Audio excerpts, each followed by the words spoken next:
ವಿದ್ಯಾರ್ಥಿನಿಯರೊಂದಿಗೆ ಉಪನ್ಯಾಸಕ ಅಸಭ್ಯವಾಗಿ ವರ್ತಿಸ್ತಾ ಇದ್ದ. ಅತಿಥಿ ಉಪನ್ಯಾಸಕನ ವಿರುದ್ಧ ವಿದ್ಯಾರ್ಥಿಗಳು ಈಗ ಆಕ್ರೋಶ ವ್ಯಕ್ತಪಡಿಸಿದ್ದಾರೆ. ಈ ಘಟನೆ ಶಿವಮೊಗ್ಗದ ಸಹ್ಯಾದ್ರಿ ಕಾಲೇಜಲ್ಲಿ ನಡೆದಿದೆ. ವಿದ್ಯಾರ್ಥಿಗಳು ಹಾಗಾಗಿ ಪ್ರೊಟೆಸ್ಟ್ ಕೂಡ ಮಾಡಿದ್ದಾರೆ. ಎಬಿವಿಪಿ ನೇತೃತ್ವದಲ್ಲಿ ತರಗತಿಯನ್ನ ಬಹಿಷ್ಕರಿಸಿ ವಿದ್ಯಾರ್ಥಿನಿಯರು ಪ್ರತಿಭಟಿಸಿದ್ದಾರೆ. ಶಂಕರ್ ವಿರುದ್ಧ ಕ್ರಮಕ್ಕೆ ಆಗ್ರಹಿಸಿ ಅಸಿಸ್ಟೆಂಟ್ ಪ್ರೊಫೆಸರ್ ಶಂಕರ್ ವಿರುದ್ಧ ಪೊಲೀಸ್ ಠಾಣೆಗೆ ದೂರು ಕೂಡ ನೀಡಲಾಗಿದೆ. ಕೋಟೆ ಠಾಣೆಗೆ ದೂರು ನೀಡಿದ್ದಾರೆ ಕಾಲೇಜಿನ ಪ್ರಾಂಶುಪಾಲೆ ಡಾಕ್ಟರ್ ರಾಜೇಶ್ವರಿ.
ಮತ್ತಷ್ಟು ಮಾಹಿತಿ ನಮ್ಮ ಶಿವಮೊಗ್ಗ ಪ್ರತಿನಿಧಿ ಪ್ರಸನ್ನ ನೀಡ್ತಾರೆ. ಪ್ರಸನ್ನ, ವಿದ್ಯಾರ್ಥಿಗಳ ಆಕ್ರೋಶದ ಕಟ್ಟೆ ಈ ರೀತಿಯಾಗಿ ಒಡೆದಿದೆ ಅಂತಂದ್ರೆ ಇದು ನಿನ್ನೆ ಮೊನ್ನೆದಲ್ಲ, ತುಂಬಾ ದಿನಗಳಿಂದ ವಿದ್ಯಾರ್ಥಿನಿಯರು ಸಹಿಸಿಕೊಂಡಿದ್ರು ಅಂತ ಅನ್ಸುತ್ತೆ.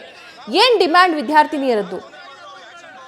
ಶಿವಮೊಗ್ಗ ನಗರದ ಸಹ್ಯಾದ್ರಿ ಅಂದ್ರೆ ಕುವೆಂಪು ವಿಶ್ವವಿದ್ಯಾಲಯ ವ್ಯಾಪ್ತಿಗೆ ಒಳಪಡುವಂತಹ ಸಹ್ಯಾದ್ರಿ ಸೈನ್ಸ್ ಕಾಲೇಜಿನ ವಿದ್ಯಾರ್ಥಿಗಳು ಇವತ್ತು ರಸ್ತೆಗಳು ಬಿಟ್ಟು ಪ್ರತಿಭಟನೆ ಮಾಡಿದ್ರು. ಕಾರಣ ಏನು ಅಂತಂದ್ರೆ ಭೌತಶಾಸ್ತ್ರ ವಿಭಾಗದಲ್ಲಿ ಕೆಲಸ ಮಾಡ್ತಿರುವಂತಹ ಅತಿಥಿ ಉಪನ್ಯಾಸಕ ಶಂಕರಾನಂದ್ ಅವರು ಆ ಕಾಲೇಜಿನ ವಿದ್ಯಾರ್ಥಿನಿಯರಿಗೆ ರಾತ್ರಿ ಹೊತ್ತು ಮೆಸೇಜ್ಗಳನ್ನು ಕಳಿಸುವಂಥದ್ದು, ಮತ್ತೆ ಲ್ಯಾಬ್ಗಳಲ್ಲಿ ಅಶ್ಲೀಲವಾಗಿ ಅಂದ್ರೆ ದುರ್ವರ್ತನೆ ತೋರುವಂಥದ್ದು, ಈ ತರದ ಮಾಡೋದ್ರ ಮೂಲಕ ಕಿರುಕುಳ ಕೊಡ್ತಾ ಇದ್ದಾರೆ ಅಂತ ಹೇಳ್ಬಿಟ್ಟು ಆ ವಿದ್ಯಾರ್ಥಿನಿ ಆಕ್ರೋಶ ವ್ಯಕ್ತಪಡಿಸಿದ್ರು. ಇದಕ್ಕೆ ವಿದ್ಯಾರ್ಥಿಗಳು ಅಂದ್ರೆ ಸಪೋರ್ಟ್ ಮಾಡಿ ಅವರ ವಿರುದ್ಧ ಕ್ರಮ ಆಗಬೇಕು ಅಂತ ಹೇಳ್ಬಿಟ್ಟು ಎಬಿವಿಪಿ ನೇತೃತ್ವದಲ್ಲಿ ಪ್ರತಿಭಟನೆ ಮಾಡ್ತಾರೆ. ಅವರ ದೂರ ಏನು ಅಂತಂದ್ರೆ ವಿದ್ಯಾರ್ಥಿನಿಯರಿಗೆ ಇವರು ಸಾಕಷ್ಟು ಕಿರುಕುಳ ಕೊಡ್ತಾರೆ. ಇದಕ್ಕೆ ಸಂಬಂಧಪಟ್ಟಂತೆ ನಾವು ಪ್ರಾಂಶುಪಾಲರಿಗೆ ಸಾಕಷ್ಟು ಬಾರಿ ದೂರು ನೀಡಿದ್ವಿ, ಆದರೆ ಅವರು ಕ್ರಮ ಕೈಗೊಂಡಿಲ್ಲ.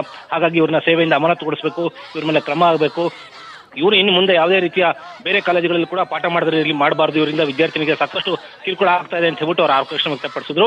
ಸ್ಥಳದಲ್ಲಿ ಬಂದಂತಹ ಪೊಲೀಸರು ಅವರಿಗೆ ಸಾಕಷ್ಟು ತಿಳುವಳಿಕೆ ಹೇಳೋದ್ರ ಮೂಲಕ ನಿಮಗೆ ಅವ್ರ ವಿರುದ್ಧ ತಪ್ಪಿಸರ ವಿರುದ್ಧ ಕ್ರಮ ಕೈಗೊಳ್ತೀವಿ ಅಂತ ಹೇಳಿದ್ರು. ಅದಕ್ಕೆ ತಕ್ಕನಾಗಿನೇ ಕಾಲೇಜಿನ ಪ್ರಾಂಶುಪಾಲರಾದಂತಹ ಡಾಕ್ಟರ್ ರಾಜೇಶ್ವರಿ ಅವರು ಕೋಟೆ ಪೊಲೀಸ್ ಠಾಣೆಗೆ ತೆರಳಿಬಿಟ್ಟು ಅತಿಥಿ ಉಪನ್ಯಾಸಕರಾಗಿರುವಂತಹ ಶಂಕರಾನಂದ ವಿರುದ್ಧ ದೂರನ್ನ ಕೊಟ್ಟಿದ್ದಾರೆ. ಈಗ ಪೊಲೀಸರು ದೂರನ್ನು ದಾಖಲಿಸಿಕೊಂಡ್ಬಿಟ್ಟು ತನಿಖೆಯನ್ನ ಕೈಗೊಂಡಿರುವಂತದ್ದು. ಸಭಾ, ಥ್ಯಾಂಕ್ ಯು ಪ್ರಸನ್ನ.